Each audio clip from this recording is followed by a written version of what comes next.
ಎಲ್ಲದೇ ಕಾಂಗ್ರೆಸ್. ಎಲ್ಲೋ ಒಂದು ಸ್ವಲ್ಪ ಅಲ್ಪಸಂಖ್ಯಾತರಿಗೆ ಟಿಕೆಟ್ ಕೊಟ್ಟಿಲ್ಲ ಅಂತ ಒಂದು ಯಾವುದೇ ಅದಿಲ್ಲ ಕೇಳ್ರಿ. ಇಲ್ಲಿಂದ ನಮ್ಮ ಕಾಂಗ್ರೆಸ್ ಪಕ್ಷದಲ್ಲಿ ಬೇರೆ ಪಕ್ಷದಲ್ಲೂ ಅಷ್ಟೇ ಯಾರು ಆಲ್ರೆಡಿ MLA ಆಗಿರ್ತಕ್ಕಂಥವ್ರು ಇರೋದ್ರೆ ಅವರ ವಂಶಿಕರಿಗೆ ಟಿಕೆಟ್ ಕೊಡುವಂತ ಪದ್ಧತಿ ನಡೆದಿದೆ. ಅದರಂತೆ ಟಿಕೆಟ್ ಕೊಟ್ಟಿದೆ. ಅದರಲ್ಲಿ ಯಾರು ಕೇಳೋದು ಧರ್ಮ, ಕೇಳಬಾರ್ದು ಅಂತ ಅಲ್ಪಸಂಖ್ಯೆ ಹಿಂದೂ ಕೇಳೋದು ಎಲ್ಲೂ ಇಲ್ಲ, ಕೇಳಿದ್ದಾರೆ. ಆದ್ರೆ ಇರ್ತಕ್ಕಂಥ ಒಂದು ಹಿಂದಿಂದ ಬಂದಂತ ಇದ್ರ ಬೇಕಾದ್ರೆ ಅಲ್ಲಿ ಬಾಗಲಕೋಟೆಯಲ್ಲಿ ಮೇಟಿ ಮಗನ ಕೊಟ್ಟಿದ್ದಾರೆ, ಇಲ್ಲಿ ಅವ್ರ ಮೊಮ್ಮಗನಿಗೆ ಕೊಟ್ಟಿದ್ದಾರೆ ಟಿಕೆಟ್. ಹಂಗಾಗಿ ನಮ್ಮದು ಖಂಡಿತ ಅಲ್ಪಸಂಖ್ಯಾತರು ಕಾಂಗ್ರೆಸ್ ಬಿಟ್ಟು ಒಂದು ಓಟ್ನು ಯಾರು ಹಾಕಲ್ಲ. ಕಾಂಗ್ರೆಸ್ 14 ಜನ ಇಂಡಿಪೆಂಡೆಂಟ್ ಮುಸಲ್ಮಾನ್ ಬಂದವರು ಅಲ್ಪಸಂಖ್ಯಾತರು ಅಭ್ಯರ್ಥಿಗಳಿದ್ದಾರೆ. ಸೊ ಎಲ್ಲ ವೋಟ್ ಡಿವೈಡ್ ಆಗುತ್ತೆ ಅನಿಸ್ತಾ ಇದೆ. ಕೇಳಿ ಅವ್ರದ್ದು ನಾನು ನೋಡಿದ್ದೀನಿ. ನಾನು ಮುಸ್ಲಿಂ ಮತಗಳಿಂದ ನಾನು ಗೆಲ್ಲೋದು. ಕೊನೆಗಳಿಗೆ ಹೊಂಟು ಹಂಗೆ ಮಾಡೋರು. ಕೊನೆ ಆದ್ಮೇಲೆ ಎಲ್ಲರೂ ಕಾಂಗ್ರೆಸ್ಗೆ ಓಟೋದು. ಅನುಭವ ಕಡಿಮೆ ಇದೆ ಸಮರ್ಥಿಗೆ ಅಭ್ಯರ್ಥಿಗೆ ಅಂತಾರೆ. ಅವ್ರ ಮಂತನೇ ಅದರಲ್ಲಿ ಈಗ ಅವ್ರ ತಾಯಿ ಸಂಸದರು, ಅವ್ರ ತಂದೆ ಮಂತ್ರಿಗಳು, ಅವನು ಹಂಗೆ ಬೆಳ್ಕೊಂಡೋಗಿ ಮುಂದೆ ಮಂತ್ರಿ ಆಗ್ತಾನೆ. ಆಗ್ಬಾರ್ದಂತ ಎಲ್ಲಿದೆ? ಎಲ್ಲ ಗ್ಯಾರಂಟಿ ಯೋಜನೆಗಳಿಂದ ಕೆಲವೊಂದು ಸಾಲ ಆಗಿದೆ ಸರ್ಕಾರ.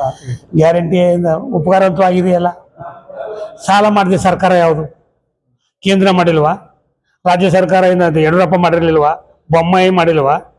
ಎಲ್ಲರೂ ಯಾರ್ಯಾರು ಬಜೆಟ್ ಎಲ್ಲರೂ ಸಾಲ ಮಾಡಿನೇ ಬಜೆಟ್ ಮಂಡಿಸಿರೋದು. ಅಷ್ಟೇ ಇಷ್ಟದು ಇರಲಿ. ಅದರಲ್ಲಿ ಕಾನೂನು ತಕ್ಕಾಗಿ ಅದನ್ನ ಮಾಡ್ಕೊಂಡು ಬಂದಿರೋದ್ರಿಂದ ಅದೇನು ಅವರು ವಿರೋಧ ಪಕ್ಷರು ಹೇಳಬೇಕು ಅಂತ ಹೇಳ್ತಾರೆ ವಿನಃ ಅವ್ರು ಗೊತ್ತಿದ್ದು ಸತ್ಯ ಗೊತ್ತಿದ್ದು ಸುಳ್ಳು ಆಡೋದೇ ಅವರು ಅದೇ ಹೇಳ್ತಾರೆ ಅಷ್ಟೇ. ಕಾಂಗ್ರೆಸ್ ಅಭ್ಯರ್ಥಿ ಎಷ್ಟು ಮತಗಳ ಅಂತರಿಂದ ಗೆಲ್ಬಹುದು? ನನ್ನ ಪ್ರಕಾರ 40ರಿಂದ 50,000 ಮತಗಳಲ್ಲಿ ಗೆಲ್ತಾರೆ. ಸರ್, ನಮ್ಮ ಮೂಲಕ ದಾವಣಗೆರೆ ದಕ್ಷಿಣ ವಿಧಾನಸಭಾ ಕ್ಷೇತ್ರದ ಜನತೆಗೆ ಹೇಳಕ್ಕೆ ಇಷ್ಟಪಡ್ತಾರೆ. ನಾನು ಇಷ್ಟೇ ಹೇಳೋದು, ಇವತ್ತು ಹಿಂದಿನಿಂದನೂ ಸ್ವತಂತ್ರ ಅಂದ ನಂತರ ಇದುವರೆಗೂ ಏನಾರು ಬಡವರ ಪರವಾಗಿ, ಶೋಷಿತರ ಪರವಾಗಿ, ಅಲ್ಪಸಂಖ್ಯಾತರ ಪರವಾಗಿ, ದಲಿತರ ಪರವಾಗಿ ಹಲವಾರು ಕಾನೂನುಗಳನ್ನ ತಂದು ಅವ್ರಿಗೆ ಸಹಾಯ ಮಾಡಿರ್ತಕ್ಕಂಥ ಪಕ್ಷ ಕಾಂಗ್ರೆಸ್ ಪಕ್ಷ.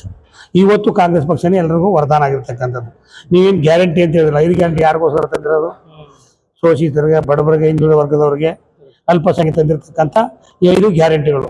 ಹಿಂದೇನು ಸಿದ್ದರಾಮಯ್ಯನವರು ಮುಖ್ಯಮಂತ್ರಿ ಆಗಿದ್ದಂಥ 13ರಿಂದ 15 ಅವಧಿನಲ್ಲಿ 160 ಭರವಸೆಗಳನ್ನ ಕೊಟ್ಟಿದ್ರು. ಅಷ್ಟನ್ನು ಭಾಗ್ಯಗಳನ್ನ ತಂದು ಎಲ್ಲ ಈಡೇರಿಸಿ ಬಡವರನ್ನ ಮೇಲೆತ್ತಕ್ಕಂಥ ಕೆಲಸವನ್ನು ಮಾಡಿರ್ತಕ್ಕಂಥ ಪಕ್ಷ ಅದು ಕಾಂಗ್ರೆಸ್ ಪಕ್ಷ. ಹಾಗಾಗಿ ಯಾರೇ ಏನು ಹೇಳಿದ್ರು ಈ ಸಮಾಜಗಳೆಲ್ಲವೂ ಕಾಂಗ್ರೆಸ್ ಪರ ಇದೆ.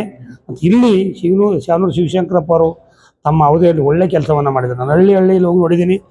ಯಾರೇ ಬಾಯಲ್ಲಿ ಕೇಳಿದ್ರು ಶಿವಶಂಕರಪ್ಪ ನಮ್ಗೆ ದೇವ್ರು. ಇವತ್ತು ಒಬ್ಬರು 13ನೇ ವಾರ್ಡ್ಗೆ ಬಂದ, ನೀವೇನು ಹೇಳ್ತೀರಿ? ಶಿವಶಂಕರಪ್ಪ ನಮ್ಗೆ ದೇವರಿದ್ದಾಗ ಅವರಿಂದ ನಾವು ಬದುಕ್ತಾ ಇದ್ದೀವಿ ಇಲ್ಲಿ ಅನ್ನೋ ಮಾತನ್ನು ಹೇಳ್ತಾರೆ. ಅವ್ರದ್ದೇ ಆದಂಥ ಓಟಿದೆ, ಕಾಂಗ್ರೆಸ್ ತಂದೆಯಾದ ಓಟಿದೆ. ಹಾಗಾಗಿ ಕಾಂಗ್ರೆಸ್ ಪಕ್ಷ 40ರಿಂದ 50,000 ಗೆಲ್ತೀವಿ.